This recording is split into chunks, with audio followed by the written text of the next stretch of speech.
राधे राधे भक्तों, धर्मवाणी चैनल में आपका हार्दिक स्वागत है।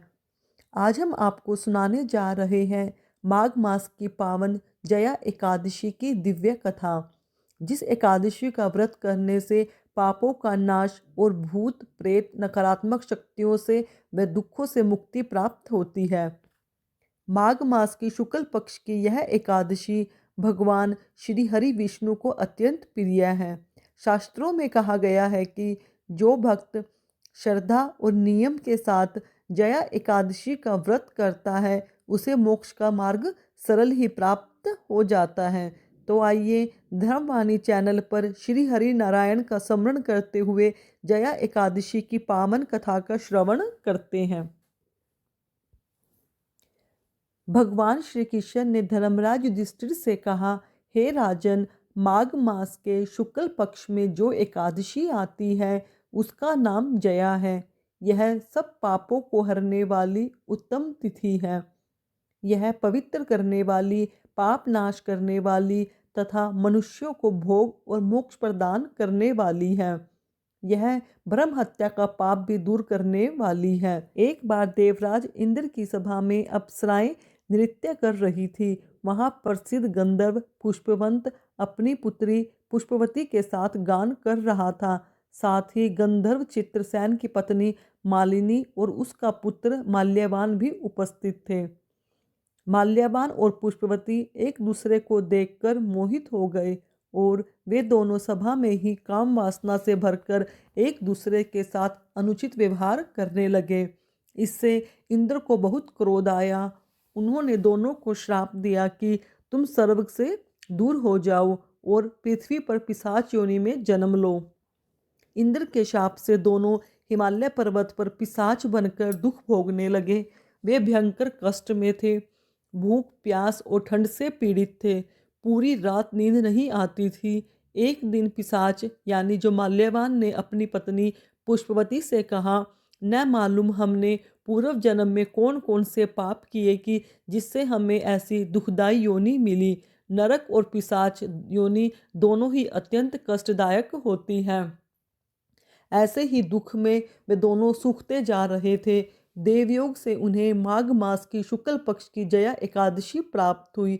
उस दिन वे दोनों ने उपवास किया, केवल फलाहार लिया, रात भर जागरण किया, भगवान विष्णु का स्मरण करते रहे। ठंड के कारण वे जागते रहे, जिससे अनजाने में ही उन्होंने जया एकादशी का पूर्ण व्रत कर लिया। सुबह होते ही भगवान विष्णु की कृपा से उनका पिशाच रूपी शरीर नष्ट हो गया। वे दिव्य सुंदर रूप धारण करके विमान में बैठकर स्वर्ग लौट को आए। वहां इंद्र के समक्ष जाकर उन्होंने प्रणाम किया। इंद्र ने आश्चर्य से पूछा, तुम्हें पिशाच योनि से मुक्ति कैसे मिली? माल्यवान ने कहा, भगवान वसुदेव श्री विष्णु की कृपा और जया नामक एकादशी के व्रत से हमारी यह पिशाचता दूर हुई है। भक्तों, जो भी जन इस जया एकादशी का व्रत करता है उसे भूत प्रेत बाधा कोई भी संकट हो तो इस व्रत करने से वह बाधा अवश्य ही दूर होती है। इंद्र ने प्रसन्न होकर कहा, जो लोग एकादशी व्रत में तत्पर रहते हैं और भगवान विष्णु की शरण में रहते हैं वे मेरे भी पूजनीय हैं। अब तुम दोनों सुधा पान करो। भगवान श्री कृष्ण ने आगे कहा, इस कारण एकादशी का व्रत अवश्य करना चाहिए। हे नृपश्रेष्ठ, जया एकादशी ब्रह्म हत्या का भी पाप दूर करने वाली है। जिसने जया का व्रत किया उसने मानो सभी दान यज्ञ कर लिए। इस महात्म को पढ़ने सुनने से अग्निहोत्रम यज्ञ का फल प्राप्त होता है। इस प्रकार जया एकादशी का व्रत अत्यंत फलदायी है। इसे विधि पूर्वक रखने से भक्त को विष्णु भगवान की कृपा प्राप्त होती है और सभी कष्टों से मुक्ति मिलती है। ओम नमो भगवते वासुदेवाय। भक्तों, जया एकादशी के व्रत का इतना प्रभाव है। भक्तों, जया एकादशी से जुड़ी हुई एक अन्य कथा भी मैं आपको सुनाती हूँ। बहुत प्राचीन समय की बात है, जब बैकुंठ धाम में स्वयं श्री हरि विष्णु विराजमान थे।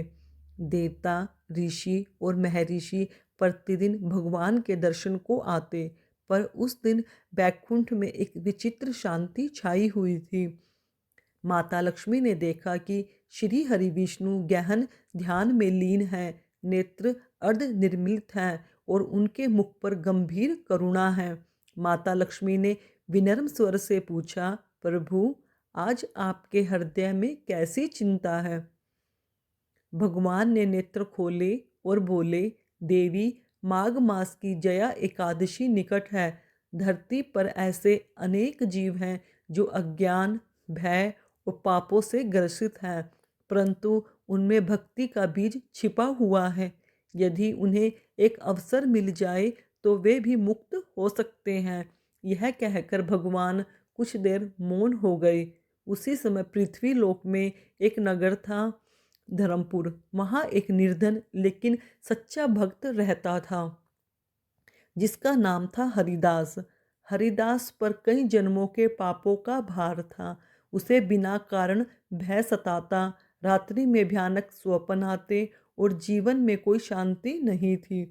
एक रात उसने रोते हुए कहा, हे ठाकुर जी, यदि आप वास्तव में सबके दुख हरते हैं तो मुझे भी कोई मार्ग दिखाइए।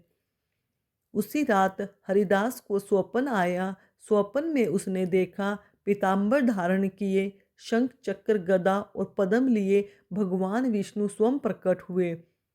भगवान बोले, वत्स हरिदास, तुम्हारे दुखों का कारण तुम्हारे पुराने कर्म हैं, परंतु माघ मास की जया एकादशी तुम्हारे लिए मोक्ष का द्वार बन सकती है। इस दिन व्रत रखो, मेरे नाम का स्मरण करो और किसी से द्वेष मत करना। हरिदास ने पूरी श्रद्धा से व्रत रखा। न भोजन न जल की चिंता, बस हर समय नारायण नारायण। दिन भर उसे अनेक बाधाएं आई। शरीर कांपने लगा, मन विचलित हुआ, भूख और भय ने घेर लिया, लेकिन उसने हार नहीं मानी। जया एकादशी की रात्रि को जब हरिदास दीपक के सामने बैठा था, तभी उसके घर में अद्भुत प्रकाश फैल गया। आकाश से दिव्य पुष्पों की वर्षा होने लगी। स्वयं ठाकुर जी प्रकट हुए। भगवान ने कहा, वत्स, आज तुमने केवल व्रत नहीं किया बल्कि अपने भय और पापों पर विजय प्राप्त की है। भगवान ने अपने चक्र से हरिदास के सभी पापों को नष्ट कर दिया। बोले, जो भी भक्त जया एकादशी का व्रत श्रद्धा से करेगा, उसे भूत प्रेत, भय, दरिद्रता और जन्म जन्मांतर के बंधनों से मुक्ति मिलेगी। क्षण भर में भगवान अंतर्ध्यान हो गए। कहते हैं, हरिदास का जीवन पूर्णतः बदल गया। जहाँ भय था वहाँ शांति आई, जहाँ दरिद्रता थी वहाँ संतोष आया, और अंत में भगवान विष्णु स्वयं उसे वैकुंठ धाम को ले गए। धर्मवाणी चैनल के भक्तों, जया एकादशी केवल एक व्रत नहीं है, यह भीतर के अंधकार पर विजय का पर्व है। जो सच्चे मन से ठाकुर जी का स्मरण करता है, भगवान स्वयं उसका मार्गदर्शन करते